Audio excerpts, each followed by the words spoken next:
Hello. Hi, What's your name? my name's Calysta Bevier. Hi, Kelly. And where are you from? I'm from a really small town in Ohio. It's called Grand Rapids. And how old are you? I'm 16 years old. 16 years old. Yeah. Wow. And what is your dream? My dream is to win America's Got Talent. As a singer? As a singer, yes. I've been fighting for my place in the industry for the past 8 years now. And it's had its ups and downs. Like, I've put a lot of work in some years. Some years I need to take like a step back and just like focus on finding myself, because that's another big part of my journey right now. Because I feel like I went from sports, high school, you know, just growing up, regular life stuff, cancer, being on TV. You're gonna be a singer now, coming to LA, trying to figure that out. And now I'm like, okay, who am I for real, you know?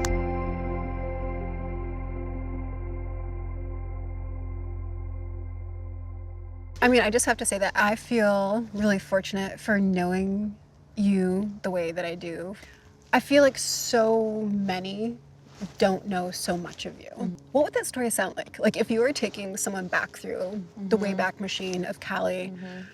How much time do we have? Well, we both grew up in like small towns. Yeah. Right? So Definitely, yeah. I mean, definitely came from a small town. I mean, we were always moving, and just my parents were figuring out life with me and my sister as kids and stuff. So we were just all figuring it out together. And I love to dance and sing with my mom, and we just grew up being very theatrical and fun. And it was a fun childhood, and I loved it.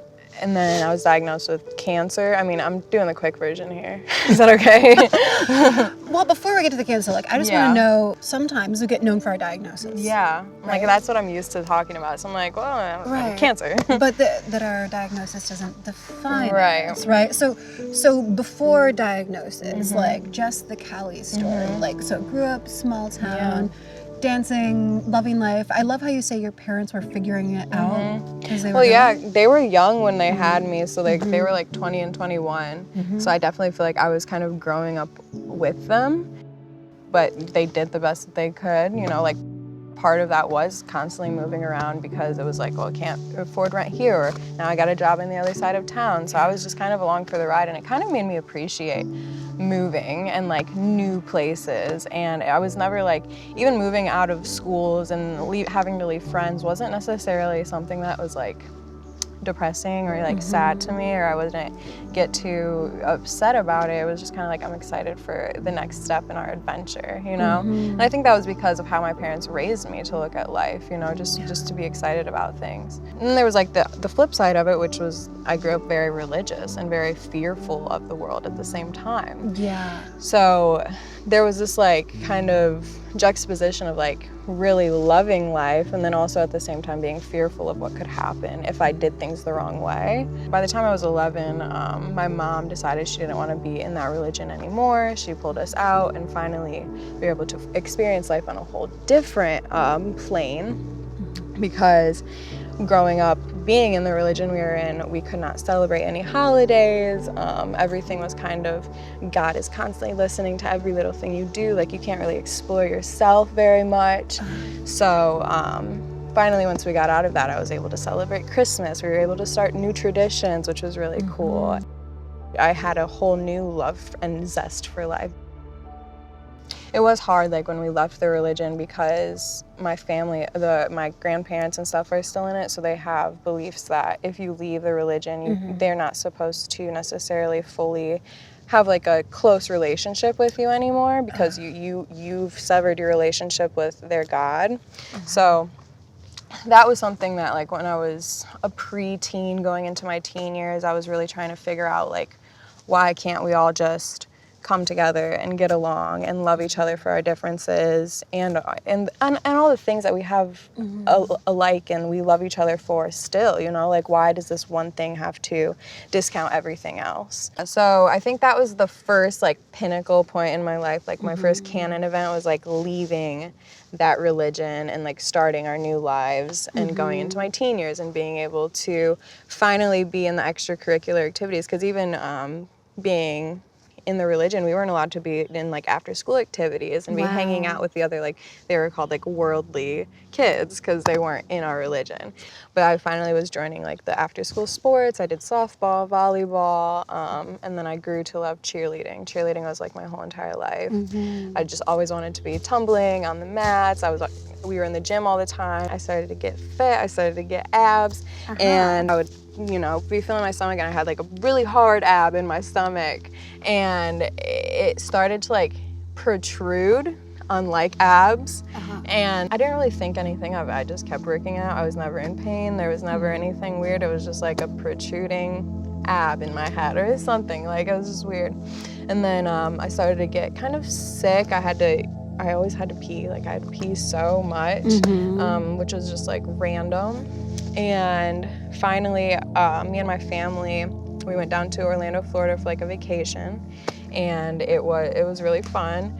But I got like heat sick when we were at Disney World, and I couldn't keep down fluids, and there was just so many things. I was just sick. I was so sick.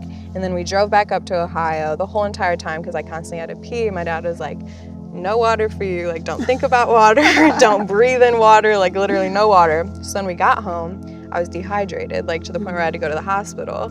So they admitted me because I was dehydrated. I got some fluids, all was good, but then I went to my pediatrician, and she had me just gave me a checkup, had me pee in a cup. I thought it was normal having me pee in a cup. I've done it multiple times before, but I guess she was giving me a pregnancy test just because of what I was telling her I was going through, and I had a protruding lump in my stomach. Oh my word. Yeah, so she's like looking at me. Visually, I look kind of pregnant, and she literally like walks back into the room. It's me and my dad, and she was like, so you're pregnant. And in the moment I'm like, what? Like, I'm not pregnant. Like, I'm not pregnant. Like, I don't even like holding boys' hands. I don't like saying the word like sex. Like it just made me uncomfortable to even think about that. And I'm like, girl, like I'm not. And she's like, well, the only other thing it could be is a cyst or a tumor on your ovaries. So I got surgery, removed the tumor. It was like this big. Oh my God. I'd say like little toy football size. Yeah. So I got a whole entire tumor removed, and then after I got the tumor removed, I also got my left fallopian tube and ovary removed. And then I got chemo, and during that time, Fight Song by Rachel Platten was kind of like my anthem. I knew it was an anthem for, like, I listened to it a lot, but I knew it was like a cancer anthem. So I wanted to do a cover of it. I was like, I think this would be a great song not only for me, but to also possibly put it up on YouTube, and like the other kids that are in my unit can watch it and hopefully like get some inspiration from it or something. So it was the first time I ever went to a recording studio, and I recorded a cover of Fight Song. And it was good. And then one of the parents that was at the hospital with her son, Thane, she saw the video and she was like, well, Thane's having a benefit for, he was in remission at the time.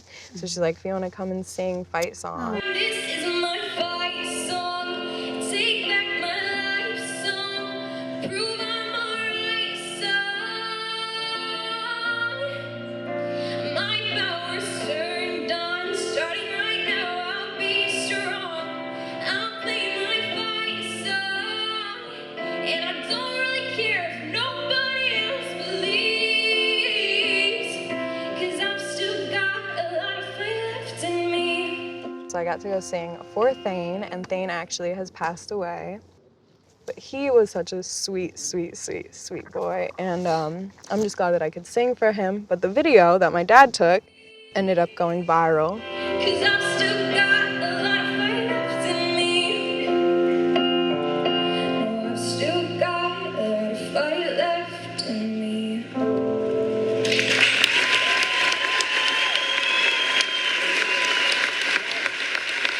Wow. Come on.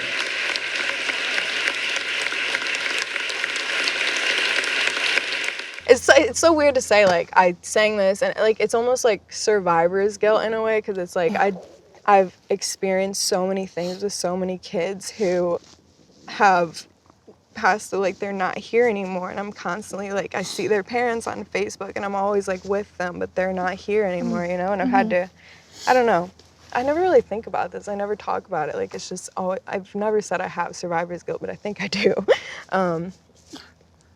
Anyways, video went viral. I sang at Thane's benefit. The video went viral. I was on the Ellen DeGeneres show. From Toledo, Ohio, please welcome Calysta Bevier. So you're 16 years old, right? So Actually, I got to sing Fight Song with Rachel Platt. This is my fight song. Take back my life song. Prove I'm alright song. Yeah, Kelly. My power. And then after that, I was on America's Got Talent, sang Fight Song. That was like the anthem of that year. Like those 2 years was like just everything was Fight Song. I grew up watching Simon Cowell on American Idol and being like so scared of him. I had no clue what he was gonna think of like this little Ohio girl. Yeah. Just, you know what? I just had this feeling when you walked out, I can't explain it. Just your spirit, the choice of song, your voice. I think you're really special. I've just got this really incredible feeling about you. Sorry, I've got to do this. And we'll rise up. Like the waves will rise up. In spite of the ache, we'll rise up. But he liked me, I guess. Well, enough to give you a gold Yeah, buzzer. yeah. And then I moved immediately to Los Angeles, and I started my career just writing music. And Fight Song, when Rachel Platten wrote it, was about her journey in the music industry. And it was still a song that I held close to my heart, you know, and I always will. Now, it's not only my cancer journey song, but it's my music journey song, you know? That's really interesting that you say that because, yeah, right, we do that. We use our place in life at that moment as our identity. Like, that's who I am and that's what I do, as opposed to being like this full expression, just like with a diagnosis, right? People sometimes feel like they are their diagnosis and little else. How is it that we become who we are, you know, when we have this adversity? Because some people will just be like, done, I'm done. Yeah. But you're like, yeah, no. Gotta keep going. Yeah. I think going into the music industry after fighting cancer was like, of course, like I'm gonna do this, no question. As I said though, I think that a lot of it was very much like you should do this from like the adults in my life. And so like the past, maybe even like 2 years, I've been a little more on the side of like, okay, like I do make music, but like what level of it do I want it to be in my life? I want to make music that is vulnerable. I want to make music that people are going to connect with. I want to make music but at the end of the day, I want to make music that I connect with, you know? And I think for a lot of time I just went with other people's opinions. Like, you should make music that sounds like this. You should have backup dancers when you go on stage. You should sell out MSG or whatever, you know, like just all of these you shoulds. And it took me a long time to be like, what do I want to do? Like, what do I want? So when you get to that moment in your life where you meet yourself, where you're at, Yeah. right? Yeah, that's where I feel like I am. Like, and even now, like, I hadn't picked up like a fiction book since probably 7th grade, and now I've just been flying through books. I love fantasy. I love these new worlds that I'm seeing, and sometimes I want to escape reality, and and that helps. But it also, doing that, you know, sometimes I might think, oh my God, I'm spending 6 hours on this book and I'm wasting all my time. But no, like that actually helps me romanticize the rest of life. That helps me write other songs. There's just so many things that like I'm finding out about myself that I feel like if I didn't take that step back, I would never have like gotten to where I am now, you know? Yeah. And right now I have a lot of anxiety. I'm depressed. I have things that I need to figure out. But I'd rather feel those feelings fully than like just ignore them and just keep chugging through and like hustling and like, you know? So.